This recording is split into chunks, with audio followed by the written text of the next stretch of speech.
Hello दोस्तों, मैं सुप्रिया आप लोगों को Supriya education hub YouTube channel पे स्वागत करती हूँ। आज के वीडियो लेक्चर में क्या होने वाला है? आज का वीडियो लेक्चर मैथ सब्सिडरी के एग्जाम के लिए बहुत ही ज़्यादा इंपॉर्टेंट होने वाला है। देखिए, मैं आप लोगों को वीवीआई इंपॉर्टेंट क्वेश्चन करवा रही थी, जिसमें मैं आप लोगों को सेट थ्योरी और मैट्रिसेस का करवा दी थी। उसके बाद हम लोग आज लीनियर प्रोग्रामिंग और ट्रिगोनोमेट्री और आगे के भी ज़्यादा से ज़्यादा चैप्टर कवर करने की कोशिश करेंगे। देखिए कहाँ तक हो पाता है, वहाँ तक करेंगे। जो मैं पहले वीडियो डाली थी सेट थ्योरी और मैट्रिसेस का वीवीआई इंपॉर्टेंट ऑब्जेक्टिव क्वेश्चन, उस वीडियो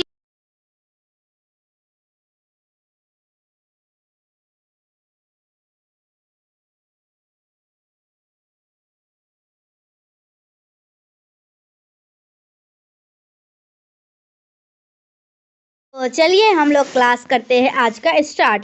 देखिए, सबसे पहला नंबर क्वेश्चन क्या है? Simplex method of solving linear programming usage.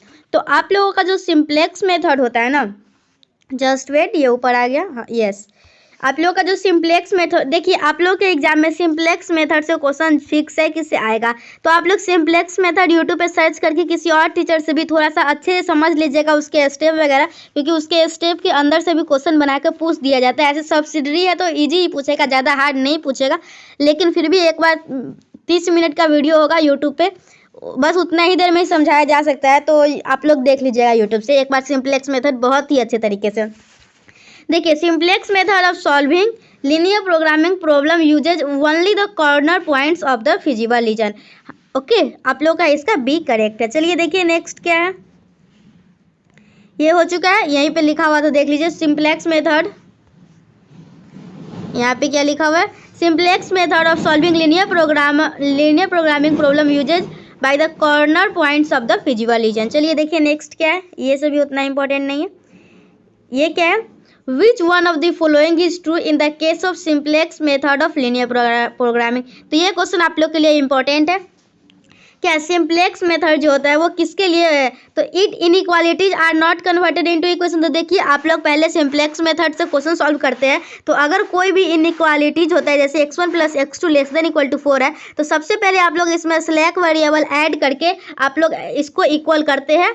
Okay, उसके बाद ही आप लोग क्वेश्चन को सॉल्व करते हैं। तो ये तो बिल्कुल गलत बोल रहा है not converted. It can not be use for 2 variable problem.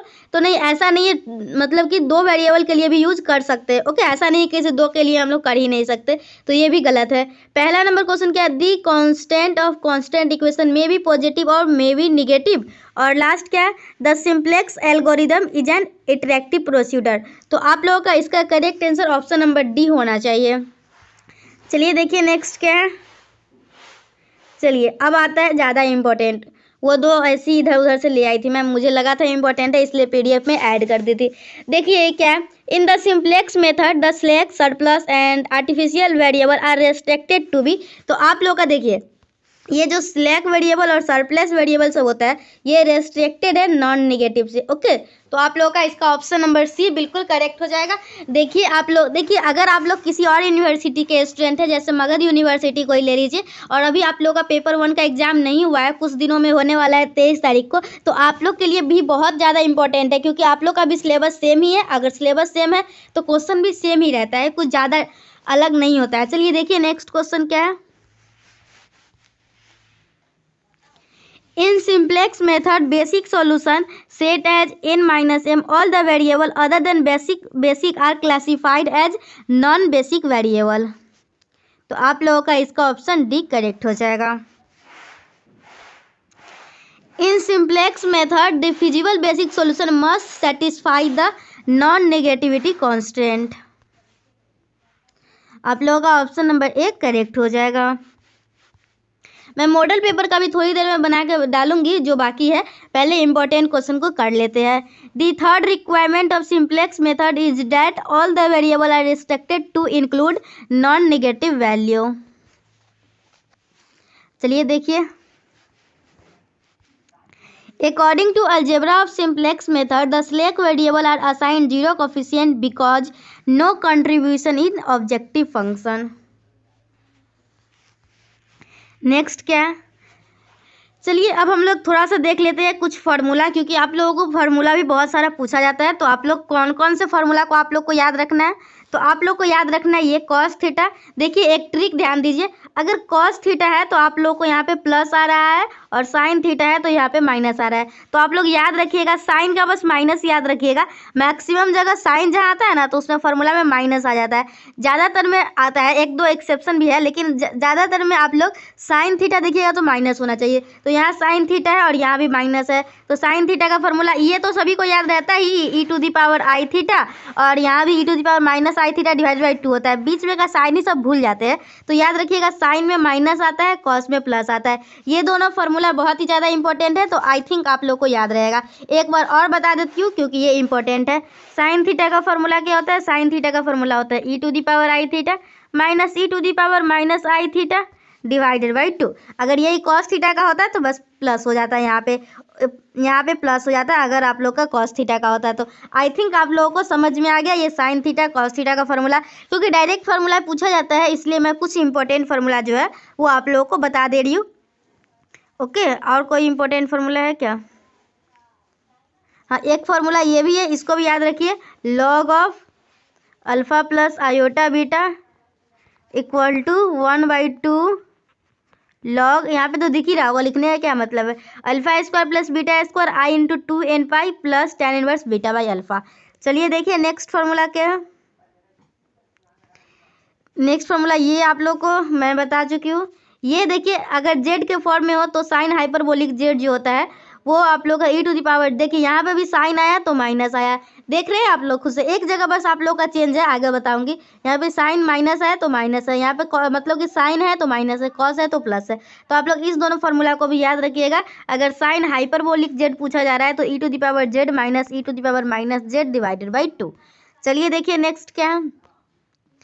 ये आप लोग को ये तीनों रिलेशन अच्छे से याद रखना है। कॉस हाइपरबोलिक का square x minus sine hyperbolic square equal to 1।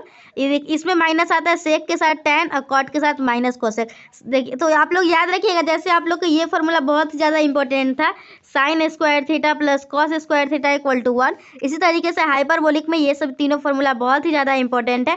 Cos hyperbolic का square x minus sine hyperbolic का स्क्वायर एक्स, ये तीनों फार्मूला अच्छे से याद होना चाहिए। और ये भी फार्मूला बहुत ही अच्छी तरीके से याद रखिए। देखिए साइन है तो माइनस बाहर आ गया, कॉस है तो ये साइन जो है वो माइनस उगल देता है और कॉस जो है वो खा जाता है। ओके, तो कॉस खा चुका है, आई माइनस इसमें देखिए इसमें हाइपरबोलिक एक्स है ना, तो इसको आई एक्स में चेंज किए तो माइनस नहीं आया है, लेकिन साइन और tan में आता है, कॉस में नहीं आता है, वो अंदर ही खा लेता है। चलिए देखिए क्या है। अब ये फार्मूला है, ये हाइपरबोलिक एक्स से आई में चेंज करने का था, और ये है आई से हाइपरबोलिक के चेंज करने का तरीका। ये फार्मूला मैं आप लोग को बता चुकी हूँ, कॉस हाइपरबोलिक का square theta minus sine hyperbolic square theta equal to 1। तो आप लोग इसको भी देखिए, इंपॉर्टेंट ऑब्जेक्टिव भी आएगा थोड़ी देर में, बस थोड़ा सा फार्मूला आप लोग देख लीजिए।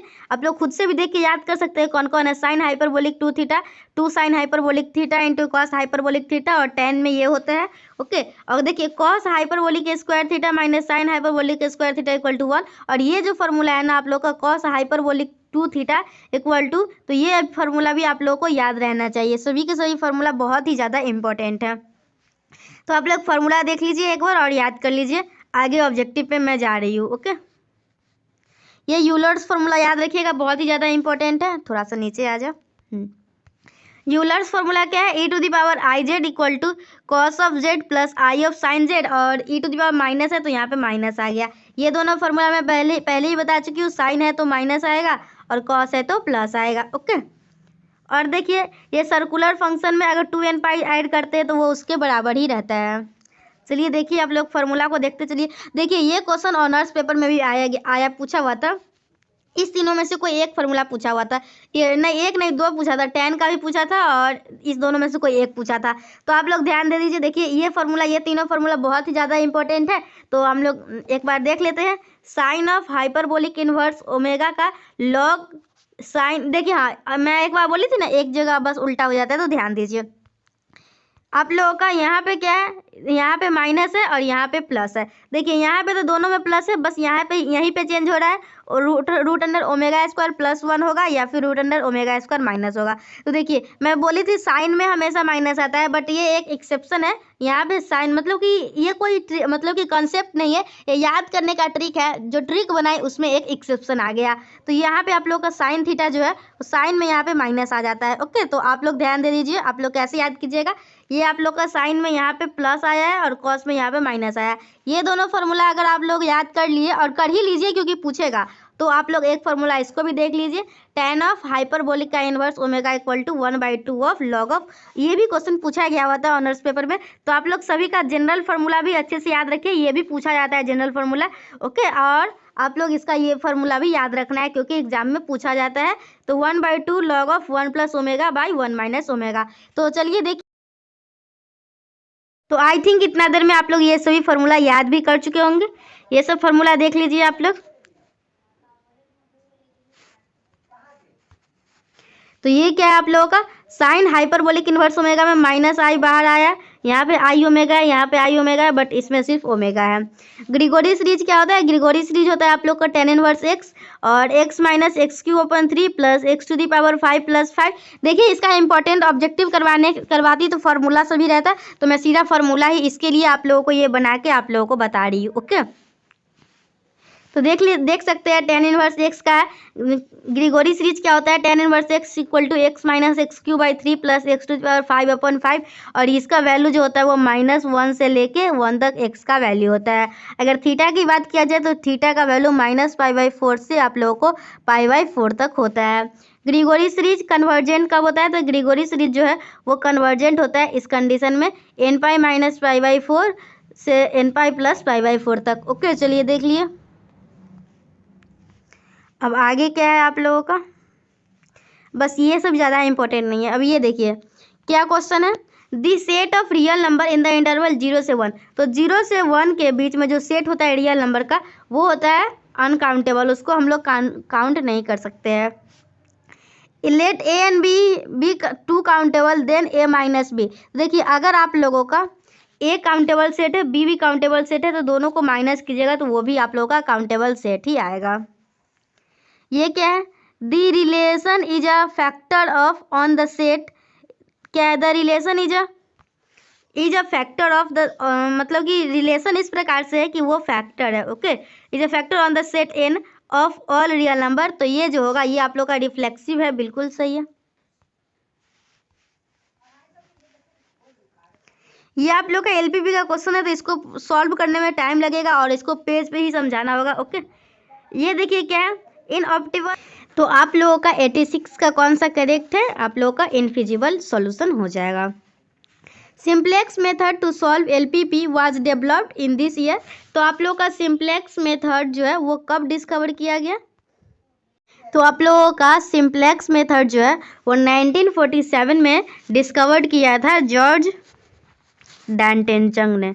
ओके, ये भी पूछा गया था एक बार कौन डिस्कवर्ड किए थे, तो आप लोग याद रखिएगा जॉर्ज। चलिए 1947 में हुआ था, देख लिए। अब नेक्स्ट देखिए, if a set has 13 elements and R is a reflexive relation on A with n elements then. तो आप लोगों का क्या हो जाएगा 13 से लेके 169। देखिए इसको अच्छे से समझ लीजिए क्या है, 83 नंबर आप लोग को a plus B equal to 4 है और वो एक रिलेशन डिफाइंड है। ओके, तो ये आप लोग का कौन सा रिलेशन है, अगर आप लोग का a plus B equal to 4 है और सेट जो है वो नेचुरल नंबर से लिया गया हुआ है, तो नेचुरल नंबर 1 से स्टार्ट होता है। ओके, तो हम लोग अगर a 1 लेते हैं, ओके, अगर a 1 लेते हैं तो b क्या आ जाएगा, b 3 आ जाएगा। अगर a आप लोग 2 लेते हैं तो b क्या आएगा, 2 आएगा। ओके, अगर हम लोग a 3 लेते हैं तो b 1 आएगा। और इसके अलावा तो कुछ नहीं ले सकते ना। अगर A4 लीजिएगा तो A4 अगर लेते हैं तो B का वैल्यू 0 आ जाएगा, तो B का वैल्यू 0 ले नहीं सकते क्योंकि हम लोग को नेचुरल नंबर के सेट से लेना है। नेचुरल नंबर का सेट काउंटिंग नंबर जो होता है ना वो नेचुरल नंबर होता है, तो 0 जो है वो नेचुरल नंबर नहीं है। ओके, 0 को होल नंबर में कंसिडर किया गया है। तो आप लोगों का क्या क्या बना, आप लोगों का यही बना 1 2 1 3 2 2। और ये क्या बोला, ये कैसा रिलेशन है, तो देखिए रिफ्लेक्सिव होने के लिए आप लोगों को क्या जरूरी होता है, देखिए इसमें आप लोग का 1 2 है और 2 ए नहीं है, तो ये आप लोग का सिमेट्रिक नहीं है। 1 2 है तो 2 1 भी होना जरूरी है। और रिफ्लेक्सिव होने के लिए इसमें जितने भी ऑड बने हैं ना मतलब कोई भी सेट डिफाइन है, अगर 1 2 3 का डिफाइन है तो 1 1 2 2 3 3 सभी होना चाहिए। और एंटी सिमेट्रिक के लिए क्या होता है, आप लोगों को अगर 1 2 है तो 2 1 नहीं होना चाहिए, तो आप लोगों का इसका करेक्ट आंसर हो जाएगा।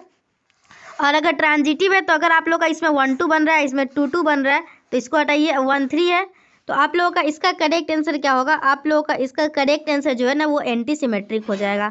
चलिए देखिए नेक्स्ट क्या है, which of the following is an equivalence relation. तो ये आप लोग का कॉन्ग्रुएंट रिलेशन जो होता है ना वो आप लोग का इक्विवेलेंस रिलेशन होता है। चलिए देखिए नेक्स्ट क्या है, the optimal solution of LPP occurs eight. तो आप लोगों का जो ऑप्टिमल सॉल्यूशन होता है ना वो किस पॉइंट पे अकर करता है,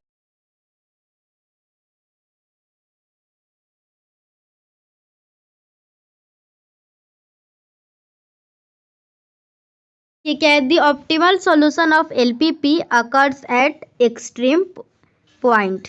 चलिए देखिए नेक्स्ट क्या, every extreme point of a convex set is a boundary point of the set. Intersection of two convex set, तो देखिए दो कन्वेक्स सेट का इंटरसेक्शन हमेशा कन्वेक्स सेट ही होता है। ये हाइपर प्लेन इज तो hyper plane is a convex set. उसके बाद क्या है, every basic feasible solution of the system A X equal to B X greater than और इक्वल टू 0।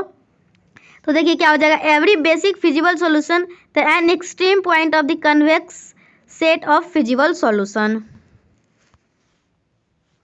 चलिए देखिए नेक्स्ट क्या है, in simplex method all variable must be. तो देखिए सिंप्लेक्स मेथड के लिए जितने के जितने वेरिएबल होते हैं सभी के सभी नॉन निगेटिव होते हैं। Simplex method to solve linear programming problem was developed by. तो मैं पहले ही बताई थी कौन डेवलप्ड किए थे लीनियर प्रोग्रामिंग को डेवलप किए थे George Dantzig. In a constant has less than, तो आप लोग को जब लेस देन साइन रहता है ना तो आप लोग उसको स्लैक वेरिएबल ऐड करके उसको इक्वल करते हैं, स्लैक वेरिएबल। ओके चलिए, तो अभी लीनियर प्रोग्रामिंग का इंपॉर्टेंट ऑब्जेक्टिव क्वेश्चन हम लोग देख चुके हैं, जितने भी थे मैं सभी के सभी लीनियर प्रोग्रामिंग का इंपॉर्टेंट ऑब्जेक्टिव क्वेश्चन करवा दी हूँ। और ट्रिगोनोमेट्री का सभी के सभी फॉर्मूला मैं आप लोग को दिखा भी दी हूँ और याद भी करवा दी हूँ जो इंपॉर्टेंट था। ओके, तो अब हम लोग जो वीडियो लाएंगे उसमें हम लोग क्या करेंगे, तो अब हम लोग जो वीडियो लाएंगे उसमें 2D और 3D का इंपॉर्टेंट रिविजन वीडियो लाएंगे। तो आप लोग कमेंट सेक्शन में जितना जल्दी बोलिएगा 2D और 3D का रिविजन इंपॉर्टेंट ऑब्जेक्टिव वीडियो चाहिए वो मैं आप लोगों को उतना ही जल्दी प्रोवाइड कर दूंगी। तो आप लोग पर डिपेंड करता है, आप लोग जब कमेंट कीजिएगा उसके बाद मैं वीडियो बनाऊंगी और उसके बाद आप लोग के पास आएगा।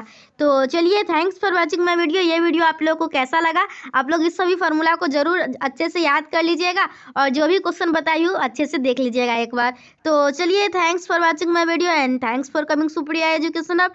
ओके बाय, टेक केयर, पढ़ाई करते रहिएगा। All the best for your next exam. चलिए, थैंक यू, बाय।